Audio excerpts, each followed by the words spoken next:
Grow a business that can run without you, part 2 of 3. If you listen to part 1, then you'll know that this episode is all about how an entrepreneur or a business owner can grow a business that can run without them. And it revolves around how an entrepreneur or a business owner ultimately uses their time. And there's 3 things that you've got to do. In episode 1, I covered how to replace yourself. Number 2, in this episode, I'm going to discuss how to empower your team and what's required to do that. And then the 3rd episode is going to focus around how you become an investor. But the bottom line is, the idea that weaves through all 3 of these episodes is that you as an entrepreneur or a business owner have a limited amount of time, and you have to make sure that the amount of time you have available is worth it.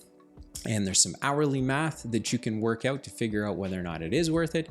But ultimately, the point of these episodes is to give you some very practical ways that you can begin making your way down this path. So in this episode, part 2 of 3, I'm discussing how to empower your team. If you want to grow a business that can run without you, you have to have a team that can show up every day and do what is required of them. Now, in the first episode, I talked about how an entrepreneur generally fills in a lot of gaps in the business. And so instead of paying 2 or 3 people to fill in the 2 or 3 job descriptions that aren't maybe full-time jobs or maybe part-time jobs, the entrepreneur, just through sheer will and force, will do the work, and they will put in more than full-time hours in their work day, but then they'll go home and they'll keep working and they'll wake up at 2 a.m. thinking about payroll. So that's something that an entrepreneur will struggle to figure out how to get rid of. How do you replace yourself? But secondly, you got to replace your team, which means you have to have people that can do the work. But before the people can do the work, they have to know that they've got your blessing to go ahead and do it. And as an entrepreneur, I've generally thought in the past that I'm probably the smartest guy in my business. I know everything there is to know. No one is smarter than me. I've got all the experience, yada, yada, yada. Well, I've also failed, and that was enough of a kick in the pants to say, maybe I'm not the smartest person. Maybe I don't know all of these things. And so, unfortunately, you're just gonna have to learn that lesson on your own. If you're a strong-willed entrepreneur and you think that you're the smartest guy in the room, great. One day you're gonna get punched in the face and realize you're not the smartest person in the room. And the punch in the face is gonna come in the form of market changes or financial changes or events in your personal life that end up showing you that the business you thought you had maybe wasn't as great as you wanted it to be. And so you have to empower your people. In order to empower your people, you fundamentally have to understand that you're not the smartest person in the world. I'm certainly not. In fact, the older I get and the more I do this, the more I realize I am far from the smartest person in the world. The only thing I might understand a little bit is how not smart I am. And then that gives me a willingness to listen to people and figure out what they can contribute. But to grow a business that can run without you, you really do have to empower your team. So your team has to know that even though you've been maybe what took the business from nothing to something, that you are looking to them to help them take the business from something to something great. And you have to be willing, at least in my case, you have to be willing to try people on for size. Just because you put out an ad, just because you hire someone, doesn't mean they're going to be the best person for the job. And again, in many, many episodes, I've talked about entrepreneurs that I've worked for in a consulting capacity. And I've heard things like, I've gone through 6 controllers in 3 years. And it's like, you think the controllers are the problem, or do you think you're the problem? Or they'll say, my accountant screwed me. It's like, you sure your accountant screwed you? Because you're the business owner. At the end of the day, you're the one who's supposed to understand the basics of your business and understand how to keep it in between the guardrails. My salespeople, they just underperform. Do they?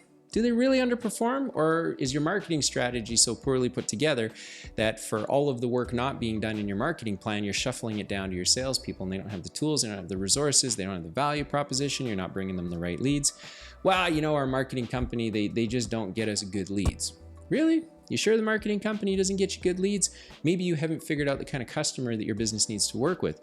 Maybe you haven't figured out how to attract them. Maybe you don't have an offer that's so compelling that they can't do anything else but call your sales team and book an appointment or book a call to take advantage of your product or service. So my point is, not to make fun of you, But I've said all of those things to myself. And so that's why I can say it and be glib about it, is because there are much, much better people that can do the job. You have to try them on for size and figure out what works. But what you cannot do, or I haven't been successful doing it. So if you have, let me know how you did it, because I haven't figured out how to do this in 25 years.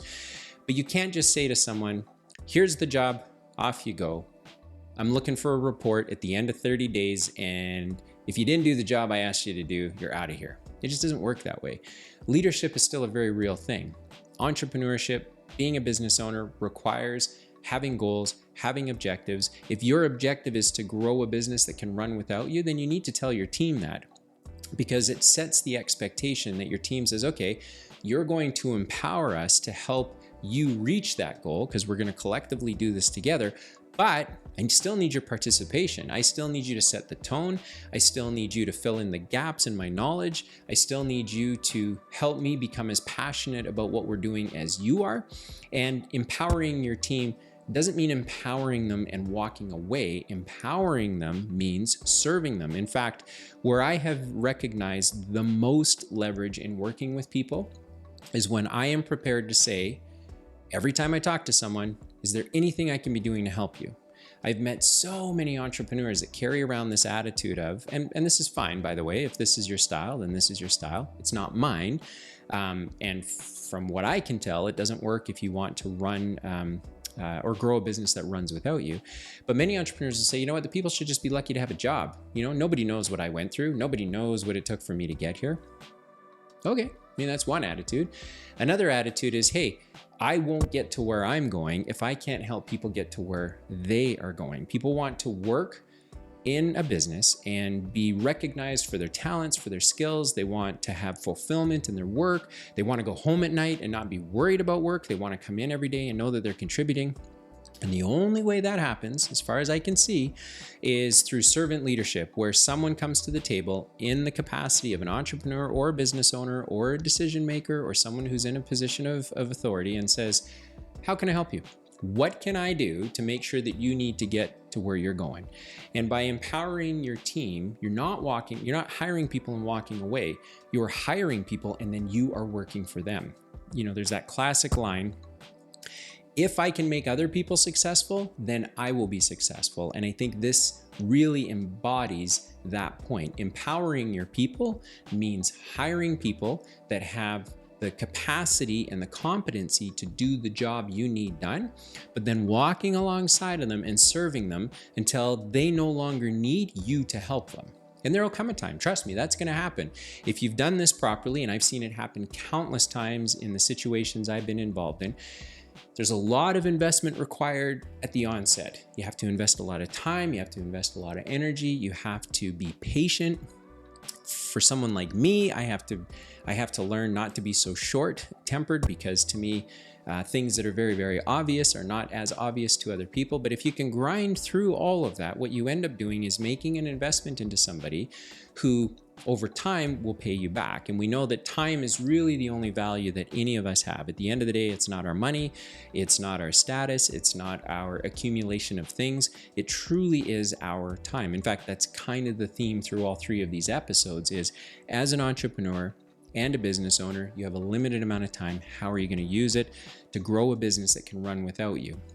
Number one is you got to replace yourself. So you got to take all that time that you're spending inefficiently and give it back to people so that they can do it better than you can. Then you need to empower your team. You need to walk alongside of them, serve them, figure out how to get them up to speed quickly so that they can surpass the job that you were doing, or even surpass the job you were expecting them to do. That's when it really becomes magical. When as an entrepreneur, you have empowered your team, and there's an amount of time that goes by where you say to yourself, you know what? Even as the owner, if I stepped back in right now, I wouldn't really know what to do. And if I knew what to do, I couldn't do it as well as our team does it. That becomes the objective. And so if you have figured out a way in episode 1 to generate more revenue or to maintain your margins while you pay for the people that are replacing you, the next thing that you want to do is empower your team. And when you can get to the point of saying, wow, my team does this better than I could ever do it. Even if I stepped in and managed all the little tiny pieces, they all do it better. I worked for an individual who hired me, who took a company public, and at one time he had 250 people rolling up to him. So it was flat management. I mean, there was some like middle management, but everybody in the organization knew that even those management positions were somewhat token positions. At the end of the day, he really wanted to keep his fingers on everything. And so it was great. He got the organization from nothing to 250 employees, but then the whole thing crashed. And the whole thing crashed because when a business has that kind of velocity to it, it's unreasonable that a single human being with any normal sense of work hours can prop all of that up and handle all of the demands that the people down the line have. So you do have to empower your team. And if you're looking to grow a business that can run without you, this is key. Once you've replaced yourself and you've got people in place, then you got to give them the authority and the power to go ahead. And be prepared for them to make mistakes. They will inevitably make mistakes. The first person you hire may not be the best one. The next person you hire may not be the next one. But when you hire people, give them a fair shot, give them enough runway to determine whether or not they're the best fit for the job. And the only way you can do that is by serving them. And if you're serving them and trying to help them and it's not resonating or it's not moving the needle, then you got to let them go and find the next person. And that can be really tough. Certainly for someone like me, because I like everybody and I want everyone to win. And I kind of naturally root for the underdog. And so when I hire people, I have had to learn to cut my losses quicker. And I've reframed it. It's not a loss for me, it's a loss for the individual, because people also don't want to be working in a job where they're not winning every day. They don't want to be working in a job where they know that the only reason they're there is for a paycheck because they don't have any other options. And that doesn't create a really great culture and it doesn't create a really great work environment. So in this episode, I was trying to shine some light on empowering your team if you intend on looking to grow a business that can run without you. If you found it helpful, please subscribe, put a comment, reach out to me if you want to talk about your team. If you as an entrepreneur or a business owner just want to talk to like kindred folk like me, I can share with you some of the things and tips and tricks that have worked for me. It's a 10 or a 15-minute call if you want. At least it might give you just enough to start going down this road so that you can in fact grow a business that can run without you. So like, subscribe, comment, do your thing. But most importantly, make sure you tune in to the next episode.